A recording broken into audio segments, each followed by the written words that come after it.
Je crois que tout le monde est équipé à présent. Vous devez m'entendre. So I hope that everyone now has their headsets and you can hear us. So thank you very much for being with us today. This is an extremely important topic. So how to respond to ethical and sustainable challenges for the wine industry. Well, we've been talking about current events. Well, recently, current events have raised this issue quite a bit, and it's really an urgent issue now to have a more sustainable wine industry from the environmental viewpoint, of course, but also from the social and economic viewpoint. And this question is extremely important, and it's part of the crisis that we've been going through in the wine industry. There's a crisis which is environmental, as I've said, with a climate component, which is extremely important, but also there's a health issue, health-related issues around wine, with the 2010s that were complicated with discussions about pesticides and other issues. Also, the social dimension. The social dimension is very important in the Bordeaux region, but also throughout the world concerning the income of winemakers as well. So it's social and economic sustainability with an industry that is having some difficulty from the economic viewpoint because there's a reduced consumption for structural, also for cyclic reasons. So talking about social responsibility of businesses, there are some people who are going to say to you, well, the social responsibility of a business is not important. What we need is clients. Okay, fair enough.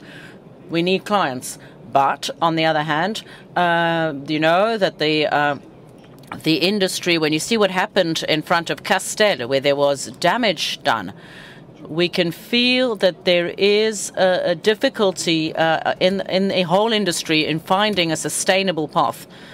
So that is an urgent issue. And then CSR, corporate social responsibility, and the social responsibility of wine farms, wineries in general.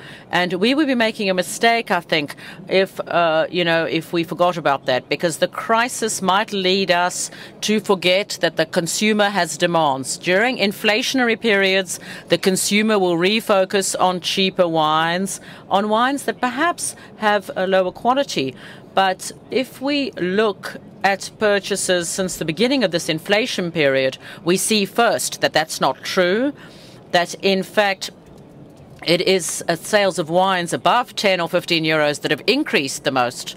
And also, if we think that the crisis has set aside the social and environmental expectations of consumers, that would be a mistake as well, because those expectations are there and they're with us. So we have to find consumers, we have to convert consumers, in particular among the younger consumers. And it's with the social and environmental dimension that we will succeed as well. So CSR must not be dissolved in the crisis, on the contrary. And we think that today to have this ethical reasoning, this reasoning on sustainability, this is something that's extremely important. Well, the crisis, perhaps, well, maybe to have an optimistic note, we hope the crisis will be over at some point. We know that wine consumption follows cycles at the global level. I've discussed this in some of my research work, but we know that there is a drop in consumption since 2017, which will maybe hit a bottom level and then start going back up within 1 year or 2 years. It might be far away, or seem far away for others, but we can hope for that. We can remain convinced that this can be done only if we respect these issues, how to respond to these sustainability challenges. And this is a question that's quite important that was maybe not paid attention to, which is the remuneration, the income earned by winemakers. We talked a lot about the environment, but we didn't talk so much about economic and social issues and also the income of winemakers themselves. So there are quite a few questions that we're going to ask here. We have 3 guests with us. I'm going to do it in this order. So we have Marie LACOSTE from the EcoCert group, which is a major international group with a Fair for Life certification. Marie, you are the CSR Sustainable Sourcing Director, and you are also tasked with the Fair for Life certification. Véronique Ombrox, You are the Managing Director of Brands and Wines for Baron Philippe de Rothschild. So you're tasked with Mouton Cadet, which is a well-known brand, a very old brand that we'll say a few words about later. And we also have Jean-François Réau, who is the founder and president of Vignobles, Gabriel and Co., which is a collective. And he's also a winemaker in the Blaye region in the southwest of France.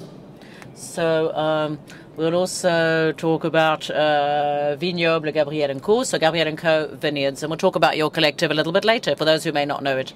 Now, what I would like to ask as a question, Marie, we talked about the crisis in the wine industry, in the whether it's in Bordeaux or elsewhere in France or otherwise in the world. You might have an external view from the viewpoint of the EcoCert group. So you're starting. What is your view? How do you see this crisis? Well, yes, today we're at a crucial turning point for the French wine industry because we're confronted with major environmental, societal, and economic challenges. The crisis is here with us. We see the climate crisis that gives rise to drought, to lower yields, to late frost, management of resources, biodiversity today, the need to reduce the environmental footprint of production, and that adds additional pressure.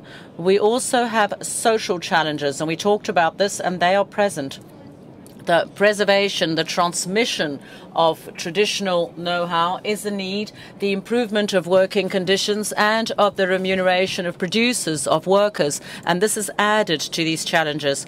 The last figures show that 30% of winemakers in France live under the poverty threshold, and the economic pressure with international competition, distributors, all of that makes them even more fragile and adds increasing difficulty. So in this context, it's absolutely essential to adopt sustainable practices. It's a vital requirement for these businesses. The consumer. Now, the consumer is also adding in another dimension.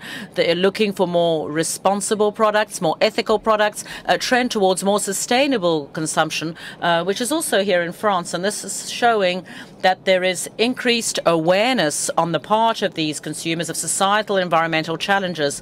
You cannot ignore that any longer. We have to take that dimension into account, and we have to make the best of that to increase the potential income and the better working conditions for producers. And labels such as Fair for Life are going to will give an immediate response, but they're also strategic tools to transform models to strengthen wine farms, wineries for the crises to come. Yes, well, Fair for Life, you talked about labels. This is a fair trade certification. We all know the organic label. Consumers recognize organic, but what is Fair for Life? What are you talking about here? It is a fair trade label. It is an international fair trade label. We've been around for about 15 years now all over the world for different forms of agriculture. Fair for Life is a framework. It's a framework that's part of a diversity panel for standards. There are social, environmental, and economic pillars, respecting the rights of workers as a pillar, and sustainable agriculture or farming practices, and also fair sharing of value. For the French industry, we have our two stakeholders representing our French wine profession, but all over the world there are some 9,000 workers and producers who benefit from that throughout the world. So how are they different? How's this different from the organic label, in fact? Well, the organic label, which advocates the absence of plant health products, well, of chemical plant health products in the process, is one of the tools for environmental transition. There are other tools, of course, in winemaking. We have HVE, which is high environmental quality as well. We have Intravitis, for more sustainable practices. So Fair for Life, in fact, comes and adds a social and environmental dimension. So that component focuses on income, on social justice, and sharing value throughout the value chain. So it's more a guide in a certain way, is it not? You were talking about what's, when you look at your site, you see there's a whole approach behind that. Yes, Fair for Life is going to bring us a framework. There's a structure, a tool to work on an approach that must be committed, engaged, and that has to be in place over a long period of time. So we have 3 pillars, as I said: social, economic, and environmental.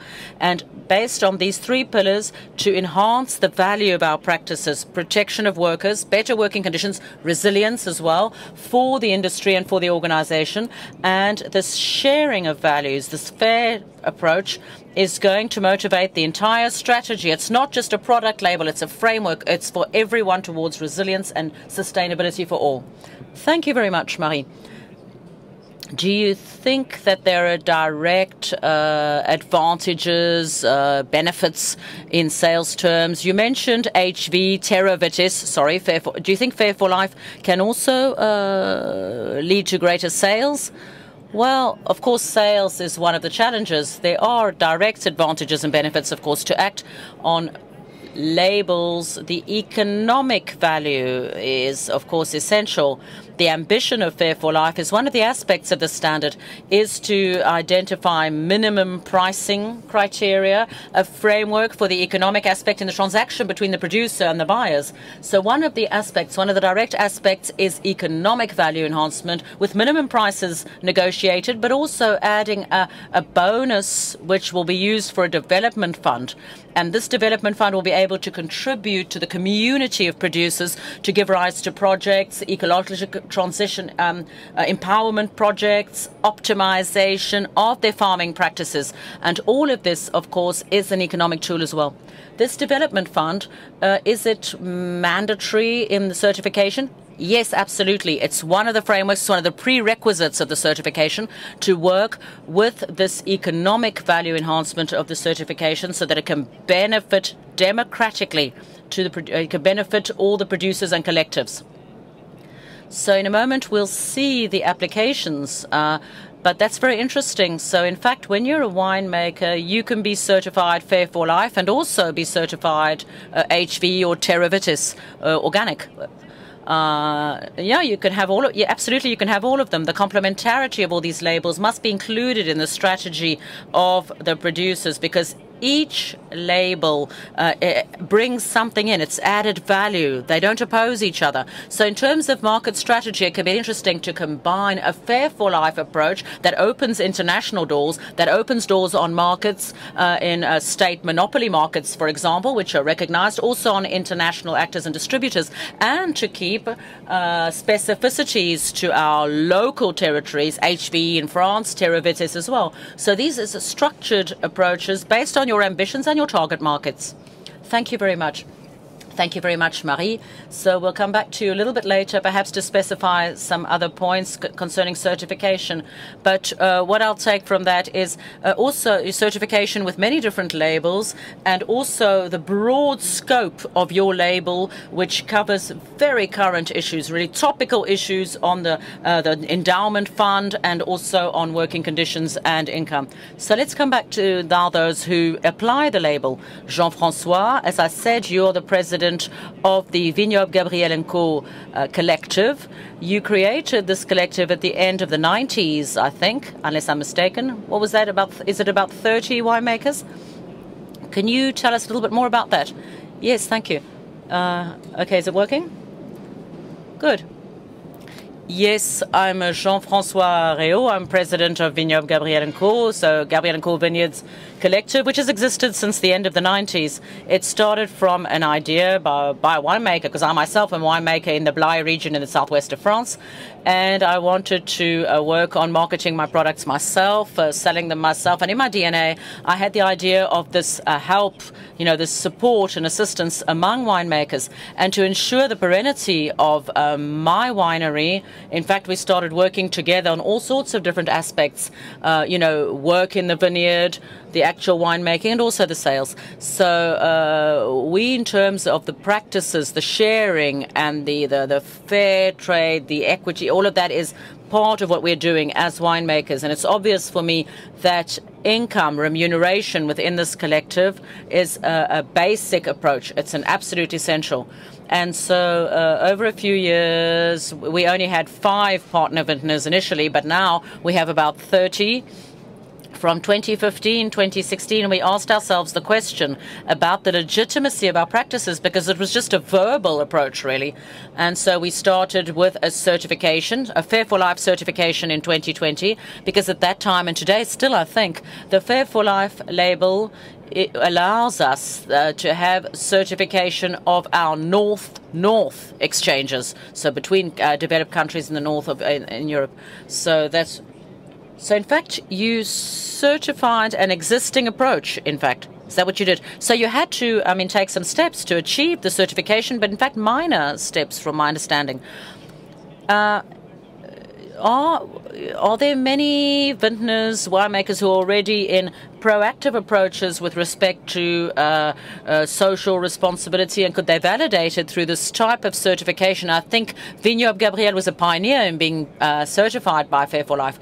Yes, we stayed for 4 years, 4 long years, before Baron Philippe de Rothschild came to join us with another part of the chessboard, if I can put it that way, another part, but with common values, those that echo our own, and on working with this label. And it is the commitment of fair remuneration, fair equity, fairness for all these winemakers, and also respect for the consumer. And you can respect a consumer only if you make a good living from what you do. So it's a virtuous circle there. Yes, that's true. Now, to come back to this remuneration, this income system that I'm interested in as well, but we'll come back to that later. I'd just ask Véronique Ombrox now at Mouton Cadet, a great and iconic Bordeaux brand. So it's been 3 generations since the 1930s, 3 generations of Rothschilds who are now steering this brand. We know its international success. We know the commitment to the brand. Can you tell us a little bit more about that? A little bit more about the brand, about this collective of winemakers working with this brand and everything you make available to them in that sustainable approach. Yes, I can. I'd be happy to talk about it. Yes, I'm really passionate about this, I can tell you. Hello, everybody. Well, Baron Philippe de Rothschild, he created it himself. Baron Philippe in 1930 created this brand, and when he created the brand, his only desire was to make Bordeaux accessible for as many people as possible. And that is how this story began. In 1930, creating a brand was quite a visionary approach, and today the brand is almost 100 years old. Now, when you hand down from one generation to the next, sometimes you forget to give meaning to what you do. And a few years ago, we asked ourselves the question with our teams, saying, well, at the end of the day, what is our DNA at Mouton Cadet? And thinking about our DNA, we soon came to the conclusion, because we looked through the archives, the family archives, all the notes written by the Baron, the books, and we had only one sentence: bringing together terroirs, uniting humans. And around that narrative, around that story, what we did is take the fundamentals of the brand. And the fundamentals, the essentials of the brand, were focused on a social approach, an approach which respected the environment and that was committed over time, because it is a family business 100%, and a family business is based on its commitments, its desires, and its need to convey things. And when you have this connection between transition and transmission, well, then you start to really give meaning to what you do. And with the technical teams, we worked a lot. We worked very hard on creating a model. Well, we still have a unique model, I believe, in Bordeaux. We were strongly inspired by what Vignobles Gabriel did. They really inspired us. Yes, yes, yes, it's 100% true. You have to tell the truth here. They inspired us. And one day, about 3 years ago, I was having a conversation with the management team, and we said, we do a lot of very good things. We pay our winemakers well. We have a commitment with long-term contracts. We are 100% sourced with winemakers. We really had in mind the fact that we're going to say that we are a vintner's wine, but we were not perceived as such. So that was really the thing that was lacking. And so we said at that point in time, well, maybe we have to try and tell the consumer that. So how do we go about telling the consumer that? Well, you have to have the legitimacy to do that. And when you have the legitimacy, well, you need to have some sort of confirmation of that, some sort of guarantee of that. And then the guarantee became a label. And I started looking around with the members, well, our team members, and we didn't find the label. We had fair trade labels, but they were not the right ones for us because they were only focused on the price. And us, it wasn't just about the price. There were other aspects. And then I saw a bottle from Vignobles Gabriel that someone brought me, and I saw their label. I found out, I looked it up. You know, everybody has the internet. And that is where I said, but that is exactly what we want to do. So that is how, thanks to the Vignobles Gabriel label, that is how we joined this Fair for Life label.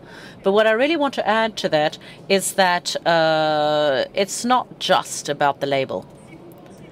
If you think it's just a label, you're making a mistake.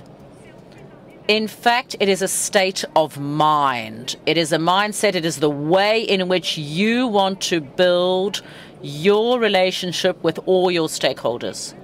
And really, it's much more than a label. And that's really important to say. That seems very important to me. And the relationship between all the different stakeholders in the wine industry, there's been some deterioration. You know, there's mutual mistrust between the world of brokers, the winemakers. So I think to restore trust, restore that connection, I think that's very important, restore that mutual support. I believe that this is something that's extremely important and excellent. So Jean-François, just in what you were doing before you were certified, there was already the remuneration, the payment system that you're going to talk to us about, but there was also a mutual support system. I noted that the collective approach is extremely important in what you emphasized. And thank you so much, Véronique, for talking about stakeholders, because I think you really have to come back to the very source of the word.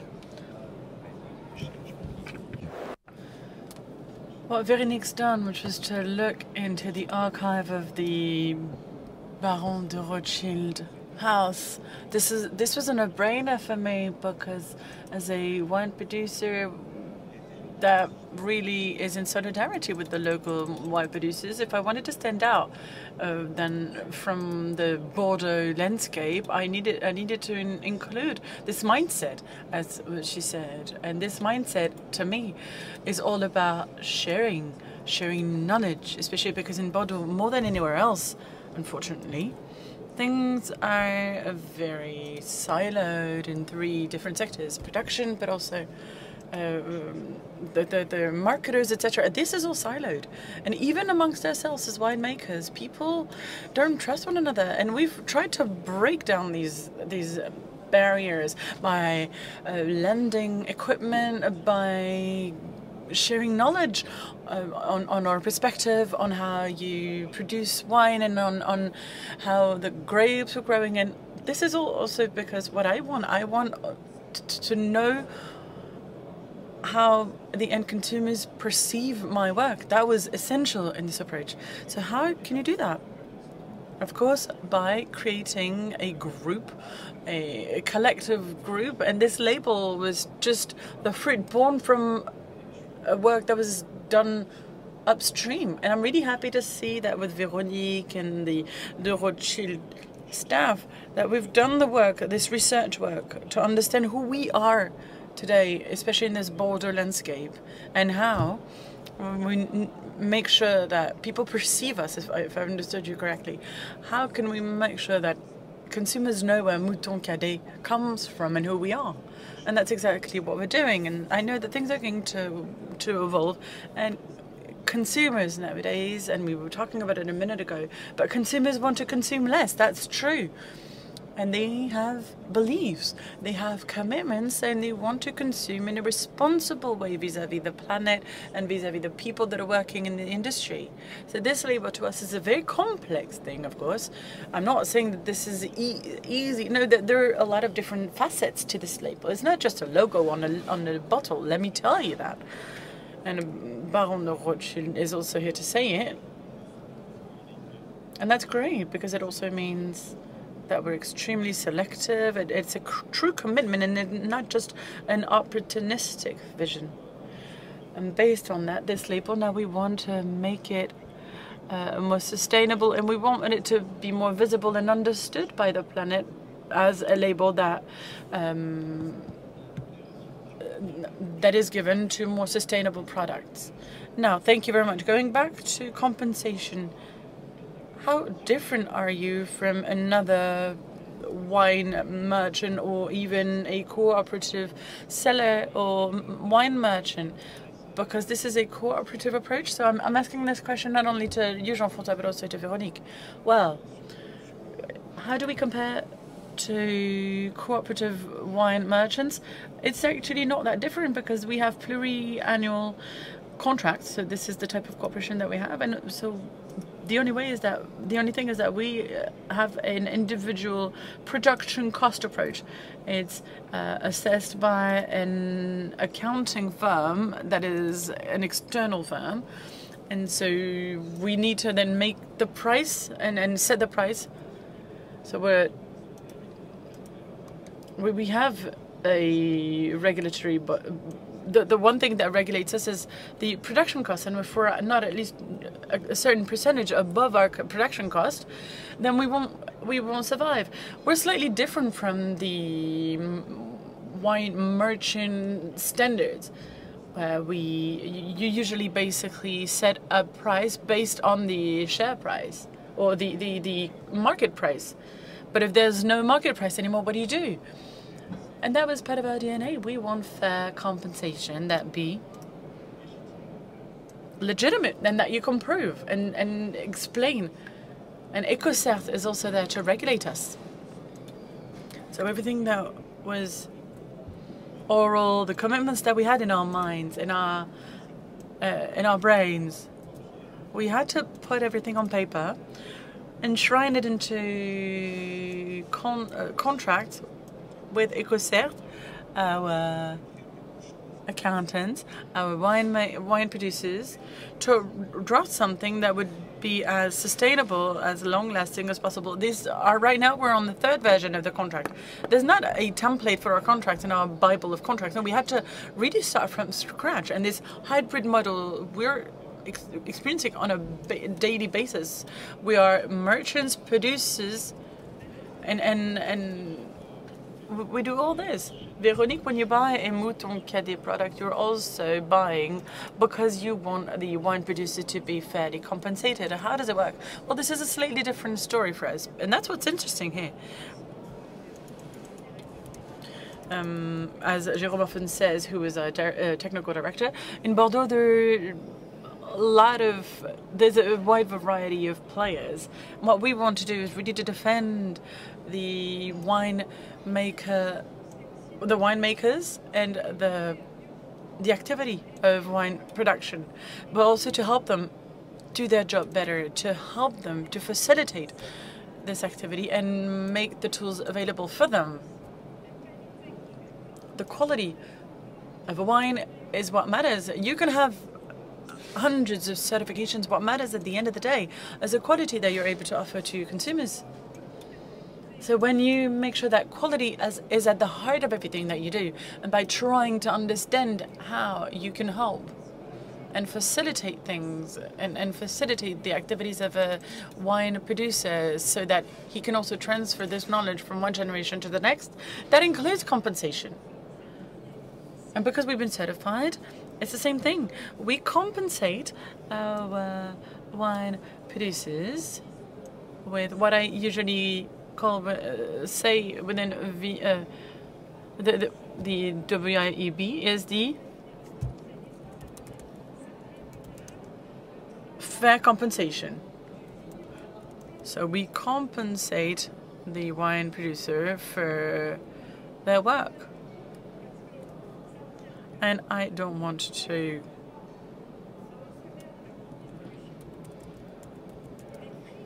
create a controversy, but when you see in the supermarket the price of a Bordeaux wine for €1.66, do you really think that the wine producer was properly compensated? Please think about this. This is what we refuse, and this is our fight. We want to have remunerative prices. We have a technical team that we work with our wine producers to make sure that we give a meaning to our product, that we have good quality, that we understand the consumers. We have a beautiful lab. We're really lucky within Baron Philippe. We have a laboratory that's made available to our wine producers. We also have tools. We have a research and development center. We're really lucky to have it, and we make it available to people. We share it with our wine producers.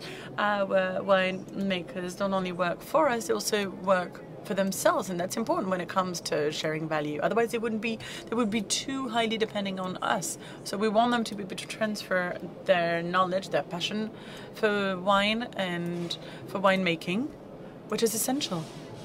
So this is all based on that, and I hope that I've been able to answer your question, because I might have derived from the initial question. Absolutely, you did, especially in this support approach. We've talked about Vignobles, Gabriel, and Co.'s solidarity. I think that you have a team that talks and that supports your wine producers, and it goes above and beyond the support for conversion towards organic wines. We said that labels were not incompatible, and I think you're a perfect example of that, because you do have different certifications, organic, etc., etc. So, Véronique, you also support this approach financially for producers, right? Yes, absolutely. Especially because if you want to convert to an organic vineyard, you need at least 3 years and sometimes 4.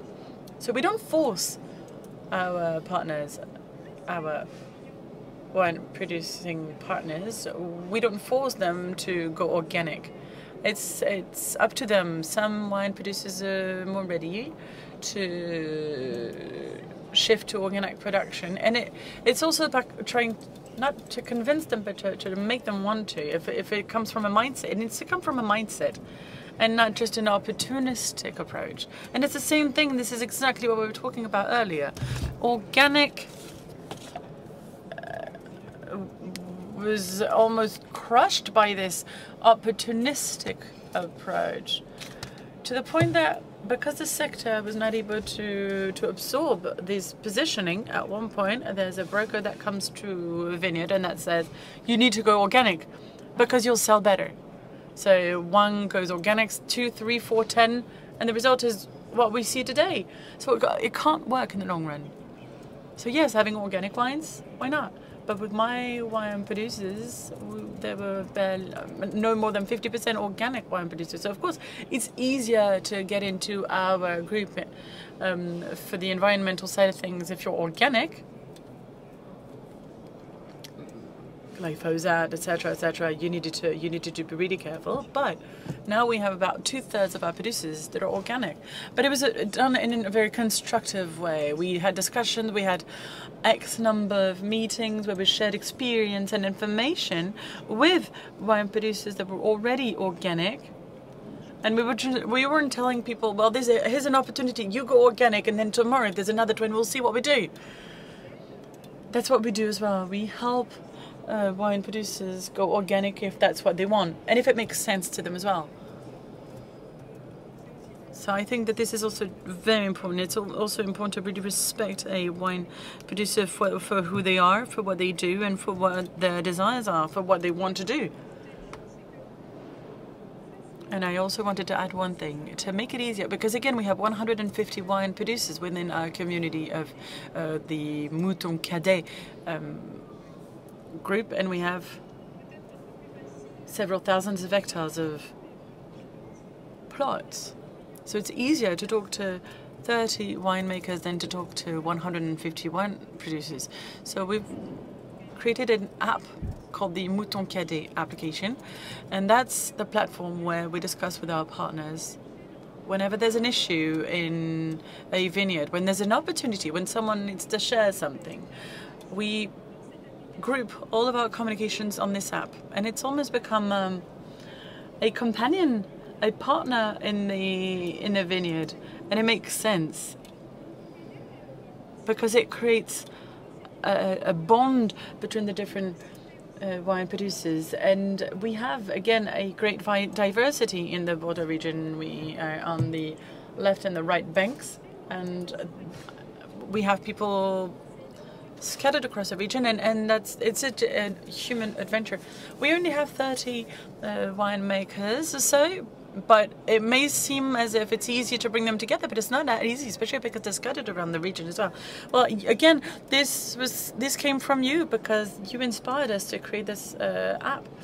But we also have a lot of face-to-face meetings, and sometimes we don't see eye to eye, and it's not easy. So yes, sometimes we have great ideas that come out of these meetings, but also sometimes we disagree. But that's life, and that can be really constructive as well. You'll see that apps are great, Jean-François. Sometimes it can bring more peace to our discussions. As Marie said earlier, there's something that's very specific in this certification, the fund that you need to contribute to. What is it for? What is this fund? How do you use it? How have you been using it? Mary, are there specific obligations with regards to this fund? Yes, the fund of this definition is based on a standard. The use of the fund, or part of the use, is standardized, and there's a clear framework for it. But what you need to bear in mind is that the objective is to serve the projects of our grouping, but also of the wine producers. And all the examples that we've had that aim at ensuring the resilience of our group, especially when you obtain a label, when you go organic, sometimes the yield is lower, you have additional costs because of inputs, etc. And this fund can help collectively and in a democratic manner to foster and to facilitate this conversion. So we do have a list of projects that is accessible and eligible to the use of this fund. And as part of our audits, we check the proper use and proper application. And again, the participatory and democratic approach in the choice of the projects. Each and every project is unique. Each wine producer, each organization is different and has different needs. And Fair for Life is going to set a framework that allows us to also adapt to the context and to allow also each and every organization to find the right way to use the fund. We don't have a dogmatic approach. The goal is to make it useful for the projects, for this transition, and for producers at a given time. What about the size of the fund? Is this a specific percentage of the revenue? Yes, they're supposed to contribute to a percentage. They need to contribute a percentage of the Fair for Life revenue. We've created the organization of Mouton Cadet producers, an organization that is managed collectively by our wine producers. We have Jérôme Aguirre, a technical director, who's the head of this organization. The vice president is Stéphanie Choly, another wine producer. And of course, you have the committee. And the 150 wine producers are part of this organization. This is, again, a very participatory organization. We contribute 1% of the Mouton Cadet revenue to the fund. This fund is then managed by this organization. The organization meets 3 to 4 times a year and defines the importance of and the relevance of the projects that they want to compensate. Let me give you an example. The one project that got the most votes was to better understand your overheads and how to reduce your operational costs. We had about 90% of the votes that were in favor of that project. And this shows you the fact that despite the fact that you are a wine producer, that you're in your vineyard every day, there are a lot of things that you're not able to control. And this project aims and is going to, because we're currently working on it, we've already been able to analyze all of the operating expenses, and we're currently working on optimizing them. We're looking for ideas in order to lower these operational costs in order to have better profitability for the wine producers. And this is a very concrete project that we are currently working on. And by the way, you're working with an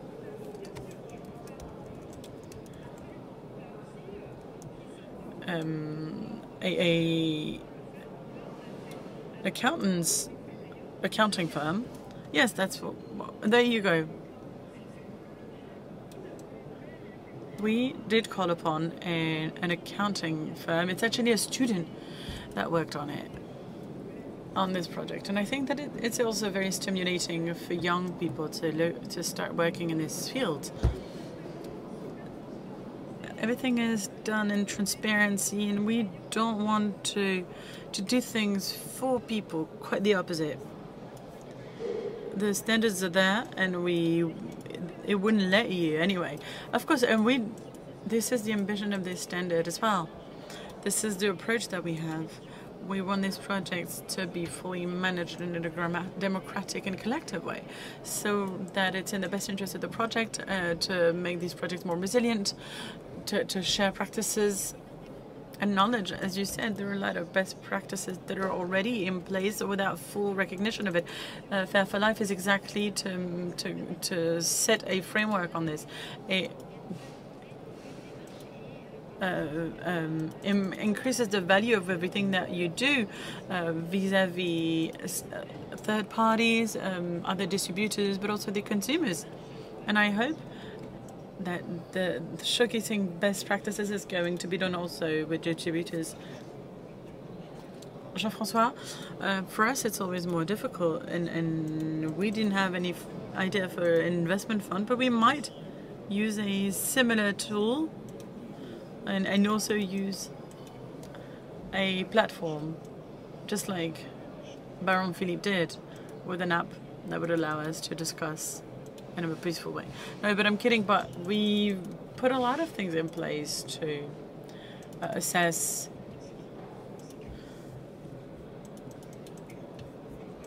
our carbonic gas footprint and equipment to be less exposed. A tool to share our experiences as well. Even though we meet regularly, as I said earlier, everyone's very busy. It's hard to bring together people as often as I'd love to, but this tool should allow us to have instant discussions on and experiences that we'll be able to share in real time. I have another example as well. I have a lot of examples. And what we've done is that we worked with our R&D team. We made it available to the collective, to the group, to work on the impact of climate change in the vineyards. How can you do? How can you adapt? Can you work on different grape varieties? How can we also leverage this R&D information that is shared within the group? We have some wine producers that struggle to understand the current regulation in place. Not most of them, but these are projects that they're interested in and that they vote for. They want us to help them better understand the regulation. They want us to help them with the administrative burden, especially when you're a vineyard with 15 or 25 hectares. The administrative burden is something that can also weigh on you. And if you have a 300 or 25 hectare vineyard, you must go through the same administrative processes, and you need people to help you. So it's all about helping winemakers to be more efficient, not only in their administrative management, but also their operating costs. It's also about knowledge transfer. We were talking about it earlier. To us, this is something that is crucial. Mouton Cadet is a family-run business. So the family legacy is something that we relate to, that is really important to us. How can we make sure that we help wine producers transfer the knowledge and also transfer their vineyard? That was part of the project. There was another project that was put into place last year with the development fund. When we talk about winemakers understanding what's happening in a transversal way, all the way to here, basically. Well, that's because we want our wine producers to come with us. We want our wine producers to be able to come to this kind of trade show.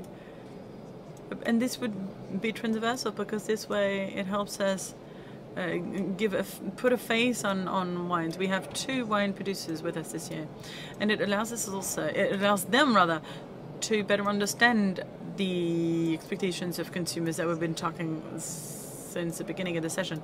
Without this vision, without the understanding the customers' demands, that you can't do anything, and that's what's always missing, I think, in Bordeaux. Yes, come to Bordeaux. We shouldn't have talked about the fund or the app. Yes, we're talking about the consumer, Jean-François, and you just mentioned consumers. We didn't mention the consumers that much up until now. I did ask Mary at the beginning if Fair for Life was a label that allowed them to sell better. There was a rather terse question, a rather abrupt question, but we understand that the economic yield goes above and beyond the consumers. It's also about having a more qualitative sourcing approach, more environmentally friendly approaches. But consumers, at the end of the day, we do need to talk about them. What are the fruit born from your work, knowing in terms of sales? Right now in France, one of the most recognized labels in France is the organic label that falls into the CSR strategy. But with the Fair for Life label, do you see more recognition from consumers? Well, the recognition of a label, and therefore for DNA and a mindset, as we've been saying since the beginning, is something that consumers can only see if we give visibility to it. And right now, it's just the beginning of a new era. There are countries not far from us, and Scandinavian countries, who have human rights, health-related positions that are much more advanced than us. And I think that they're very forward-thinking. And they're able to engage consumers. We can see it. We've had a specific product that was a major success. And it's a sparkling wine that's doing really, really well, even though it's been on the shelves for a few months. So for France, of course, which is what we're interested in, we were starting to challenge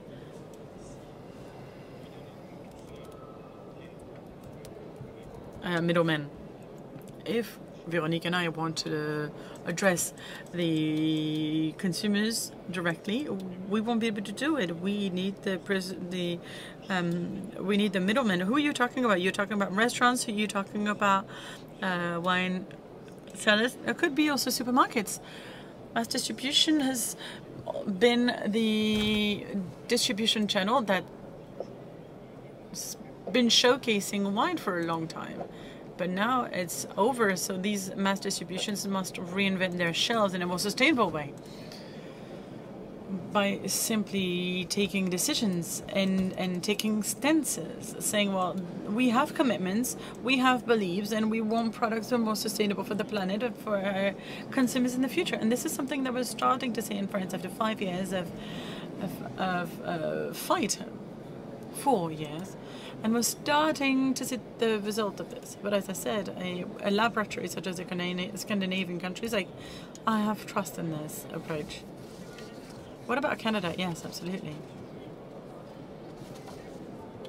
I'm sorry, I might not fully agree with what was just said, because of 2 reasons. I believe that consumers are the ones that decide, but they also decide based on their own criteria. We want consumers to buy the product again. So the quality of the wine, the quality of the product is essential. The fact that we are fair for life, that we have this additional label, in the concept, it's very much in line with the way that we present ourselves to the consumer. But we do have this fair for life approach and label, but if the quality is not good enough and is not on par with the expectations of the consumer, it's not going to work. So I agree, we need to intrinsically work on the quality of a product, and that should be part of the objectives that we're working on towards, first and foremost. But what I agree on with you is that the middlemen, it's up to them to understand the difference between the different propositions that exist. I'm talking about the restaurants, I'm talking about the wine cellars, I'm talking about the mass distribution players. Just simply saying, well, right now these are the end of year negotiation, we want deflation. Well, sure, but if they request deflation from us, what should we do? Should we also apply deflation on the compensation of producers? No. This is not the direction we want to take. So we need to have this collective realization. But what about consumers? As you said, the consumer will be fully on board as soon as they buy not only the first bottle, but rather the second bottle. Consumers will be looking, and will have to start looking for this bottle rather than another one, because there's a promise that is fulfilled behind this bottle. And of course I didn't talk about the quality because it was implicit in this promise, according to me. Sorry, you didn't mention it, so it wasn't explicit. I thought I'd mention it. Well, thank you. Marie, do you know if there are other fair for life approaches in the French wine sector? Do you have people that you're talking to? We do have a few contact people. We have requests. Fair for life. We started in the new world because at the time, 6 years ago, the challenges that we had on the social issues to give more visibility to these wines and to make sure that these international wine markets were open to expectations, and we needed to work on sustainability. So now we're able to take a step back 6 years later. We have our two spokespersons in France now here with us, and we see a growing interest, and we see it over the past few months. We've been able to see it compared to last year even of the trade show. At the same time last year, we see that the challenges have changed. The transformation, or at least the realization that things are changing, is happening. I'm not saying that it's going to be a big bang and that everyone is going to start wanting labeled wines, because these are transformation approaches that take time. These individual approaches mustn't be opportunistic, especially because you see it. It's obvious when you see someone who's opportunistic. You see it right away, and it won't work. We've had a few, and we know it. We know when to detect someone who has an opportunistic approach. And we are also trying to transfer, to convey the right message with our producers, but it will take time. Thank you very much, and thank you to all three of you for this roundtable. We do hope that this will be a source of inspiration for a lot of us. We have a few questions we have time for questions? Yes? The gentleman there? Merci pour votre... Thank you very much for your presentation. I'd just like to... Sorry, we can't hear you. You're going to have to go up, yes, because... You have to... Sorry, walk up to the front so they can hear you, because otherwise it goes only into the headsets. Now you're coming up to, yes, you're coming up to see up. That's great. Thank you very much for your presentation. I had a question about CSR. We have several labels today which are on the market. There is the Vigneron Engagé, there's Fair for Life. I mean, how can the consumer and the producer find their way among all these different labels? Because sometimes it's not really clear, you know, I mean, the producer, the consumer doesn't really know who's what and who does what. Yes, that's quite right. And today there are several possibilities. You talked about B Corp, Fair for Life, Vigneron Engagé, which means the committed winemaker. Well, they are complementary in their approaches, but they're not equivalent. CSR is a broad area. It's sector-based for committed winemakers, Vigneron Engagé today. The quality and international recognition is just in the sector itself, so I don't know how the consumer perceives that. But on guarantees and the social dimension, we're not looking at exactly the same requirements as Fair for Life. I think what sets Fair for Life apart is the fair trade component. So in addition to the decent working conditions for workers, for producers and winemakers, we are bringing in this dimension of a minimum wage, of contribution to development fund that are going to bring an economic component to enhance value between the producer and the consumer. So this is an additional level in the corporate social responsibility approach and the sustainability approach that will use several tools, and Fair for Life is one of those tools. Thank you very much. Is there any other question? Yes, please. I think that you have to come up, yes, because otherwise, without the headsets, they won't hear, yes, otherwise. Yes. Can you hear me? Yes, no, yes. I had two questions. One is a general question to know whether at the level of the wine industry, particularly in Bordeaux, shouldn't we have a collective label to make sure that we have production at a fair price? And more specifically for Mouton Cadet, is Fair for Life on all your product line, your entire product line, and what volume does it concern? And how do you calculate the production costs, by who, over what period of time, and what do you take into account as term of components? So I'm going to answer by a question. I'm going to answer by another question. Maybe you should stay here. What do you mean when you talk about, you were talking about maybe we have failed collectively in Bordeaux? Sorry. Well, no. In fact, what I was saying is that as a whole, the industry was not able to have a collective approach to provide value.